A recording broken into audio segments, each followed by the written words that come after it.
Hoje nós temos muitos assuntos para tratar, então vamos fazer mais uma edição dos Rapidinhas do Fora de Curva, começando pelo dado que o IBGE divulgou hoje pela manhã, onde mostra claramente que caiu a taxa de desemprego aqui no Brasil. Até eu fiquei surpreso, mas jamais eu duvidar dos dados do Instituto tão sério assim, e aprofundei a pesquisa e, de acordo com as informações, parece que o Brasil está vivendo uma situação bastante positiva no campo econômico, especialmente no emprego. Vamos analisar essa questão, mas também vamos tratar de outros assuntos um pouco mais cabulosos, como é o contexto geopolítico de todos os golpes na África, a Índia descobrindo oxigênio no Polo Sul da Lua, e também vamos dar uma olhada na nova versão, cada ano eles fazem uma, do mapa político da China, onde encampa alguns territórios de países vizinhos, coleguinhas da região da Ásia. Meu nome é Eduardo Starosta e esse é o canal Fora de Curva. Bom, então começando pela questão da taxa de desocupação do IBGE, que a gente chama de desemprego,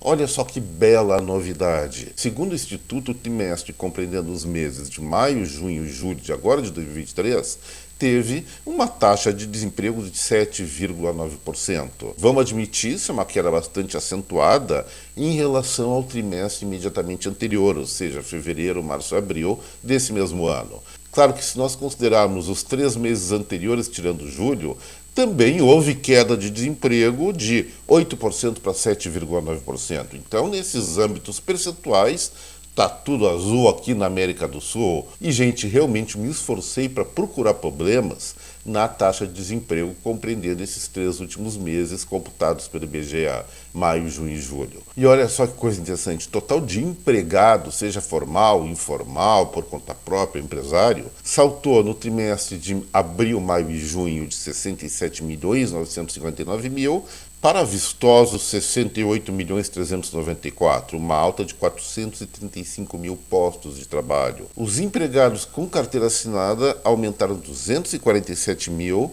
sem carteira assinada 120 mil, no setor público uma alta um pouco mais modesta, de 36 mil postos de trabalho a mais, empregador 30 mil e trabalhador por conta própria 13 mil. Ao contrário do que acontecia nos meses anteriores, que nós mostrávamos claramente que o número de empresários caía, assim como o número de empregos com carteira assinada, esse último dado, tá tudo às mil maravilhas. Vou reclamar do quê? Realmente, por tais dados, não tem do que reclamar, e eu não vou ser um sujeito de pouca fé que vai impedir uma festa do emprego, um festival de emprego, tão grande como foi no mês de julho, ou no trimestre compreendido entre maio, junho e julho. A quem não entrar bem essas informações, só vou dizer o seguinte: temos que considerar, sim, que a indústria, a produção industrial, especialmente de transformação, está caindo, o comércio está desacelerando, serviços também já não tem mais aqueles crescimentos tão elevados como tinha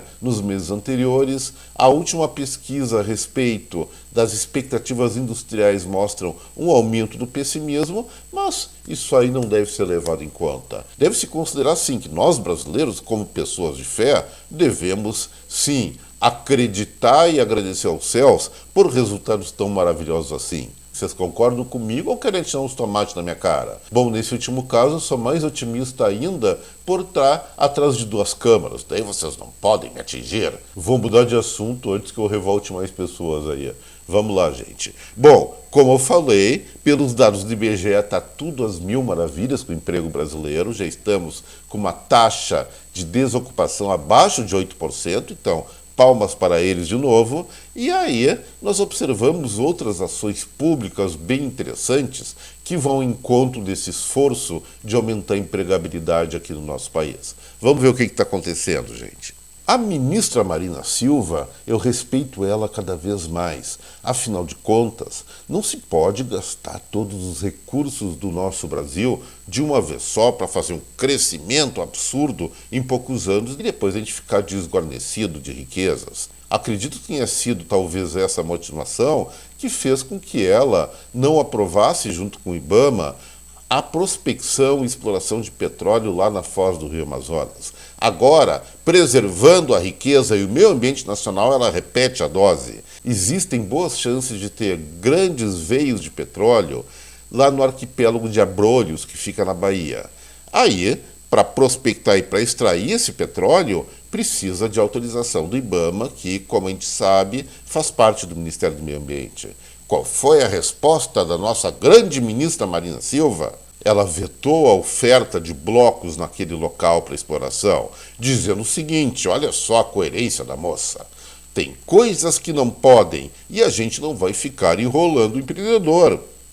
O que eu vou dizer a respeito disso? Afinal de contas, o Brasil, especialmente Nordeste e Norte, estão indo muito bem, obrigado, e não precisam de novas fontes de investimento. Vão deixar isso aí para o futuro, ou talvez esperar que algum outro país, de uma maneira não tão amigável, tome conta dessa riqueza nacional. Mas agora não precisa usar ela, é verdade ou não? E já que as coisas estão indo tão bem, obrigado, será que não está na hora de nós, cidadãos brasileiros, resolvermos ser mais benevolentes com esse governo tão competente e aumentar um pouco a mesadinha deles, porque logo depois eu vou conversar com vocês que estão no vermelho. Então, vamos contribuir um pouco mais com eles. Qual é a forma disso? Simples, aumentar o imposto sobre o diesel, que vão começar a vigorar amanhã, início de setembro, para esse combustível que se torna cada vez mais desnecessário na nossa matriz econômica. Afinal, o diesel é um luxo. Caminhão usa diesel porque quer, não precisa, podia usar outra coisa.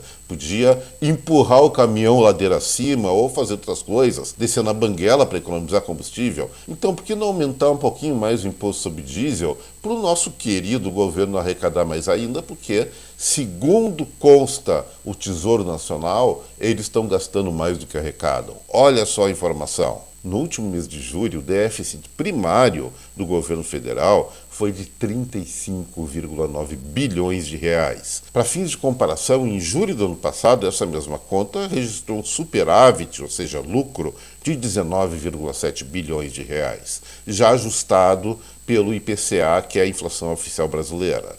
Por que lá no governo de Jair Bolsonaro esse mês teve superávit e agora teve um déficit?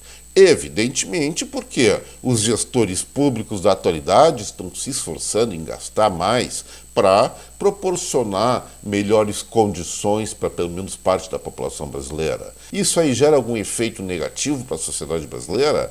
Não, vai gerar só nos números, afinal de contas a inflação vai subir. E com os impostos aumentando, como do diesel que vai começar amanhã, a inflação vai subir mais ainda, mas nós somos craques em lidar com a inflação. Olha só a Argentina, está com uma inflação acima de 110%, a Venezuela em patamares até superiores, e esses países vão muito bem, obrigado. Por que a gente não pode ter esse pequeno inconveniente de usar mais a calculadora para ter uma maior satisfação geral dos nossos grandes gestores? Eu acho que a gente deveria por aí. O que vocês acham? E só registrando. Eles estão se esforçando tanto, mas tanto, para gastar melhor em favor do nosso país, que esse é o segundo mês de maior déficit da história da economia brasileira. Só foi superado no período da pandemia. Então, mais um motivo para termos orgulho das nossas lideranças, tanto do Poder Legislativo, mas também do Executivo, que, na votação da reforma tributária, pegaram parte dessa grana para distribuir emendas parlamentares,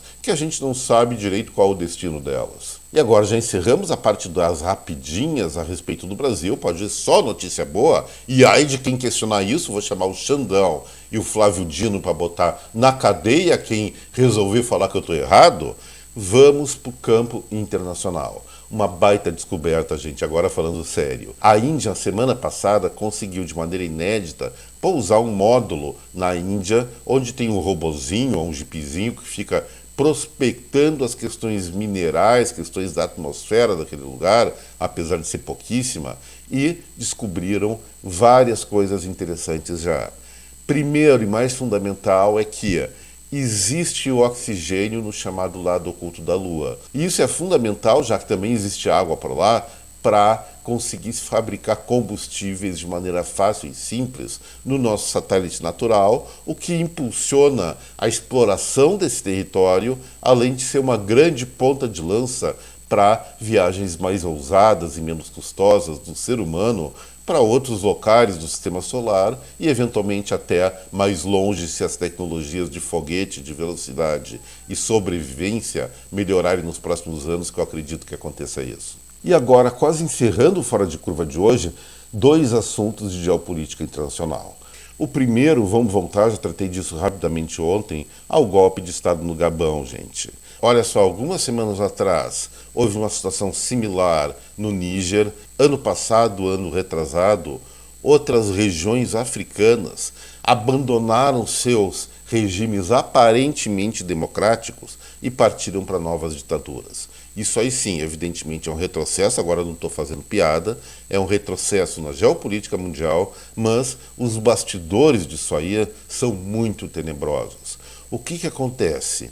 A França, historicamente, foi o país mais resistente a abrir mão das suas colônias, especialmente africanas. Então, quando essas nações se tornaram independentes nos anos 60 e 70, os franceses mantiveram fortes escritórios de representação e se aliaram com governos caracterizados por serem muito, mas muito corruptos. Então, a democracia na África, pelo menos a maior parte dos países africanos, sempre foi uma farsa sustentada ou amparada pelo governo francês, que se beneficiou sempre de trocas muito desiguais. A Rússia, enxergando isso, e Vladimir Putin pode ser um FDP, mas não é nada burro, entendeu que existia uma oportunidade de acabar com esse reinado francês na África em lugar de uma influência maior dos próprios russos, e começou a trabalhar com a sua inteligência para isso, fornecendo armas e estratégia e eventualmente até soldados mercenários para derrubar os governos aparentemente democráticos que escondiam um contexto de muita, mas muita corrupção em conluio aparentemente com os franceses. E aí, ao mesmo tempo em que a Rússia começa a ceder, começa a perder força na sua guerra contra a Ucrânia, sou totalmente a favor da Ucrânia, deixo bem claro isso, não estou brincando agora, mas eles ampliam a sua influência, pelo menos temporariamente, no âmbito dos países, especialmente do centro e do centro-norte africano. E em detrimento, como eu falei, da França. Onde vai parar isso? Provavelmente o maior agravamento no palco de tensões da Europa, e realmente parece que em 2023 o mundo está caminhando a passos cada vez mais rápidos para um esquema de polarização cada vez mais radical do mundo. Por um lado nós temos a OTAN e por outro nós temos países onde a democracia é uma coisa relativa que atualmente se encontram muito amigáveis no âmbito do chamado BRICS, que envolve o nosso Brasil, África do Sul, Rússia, Índia e China, e mais 6 países democratas que estão entrando agora, como Irã, Arábia Saudita e outros. Mas isso é um alerta, acho importante prestar mais atenção nessa questão da geopolítica africana, porque vai dar muito pano para manga. E para finalizar o Fora de Curva de hoje, então, eu já vou lembrar os espectadores de que é importante que vocês deixem o like, compartilhem esse vídeo com a sua rede de contatos, e aos novos que estão me enxergando pela primeira vez, considerem se inscrever. O que está acontecendo? A China, recentemente, não sei se foi essa semana ou semana passada, publicou, como faz de tempos em tempos, o novo mapa político do seu país. Normalmente, quando eles publicam esse desenho, em tese inocente, apenas um exercício de cartografia, eles aumentam um pouquinho o seu território em cima dos países vizinhos. Dessa vez foram atingidos 3 países em especial: Malásia, Índia e Rússia.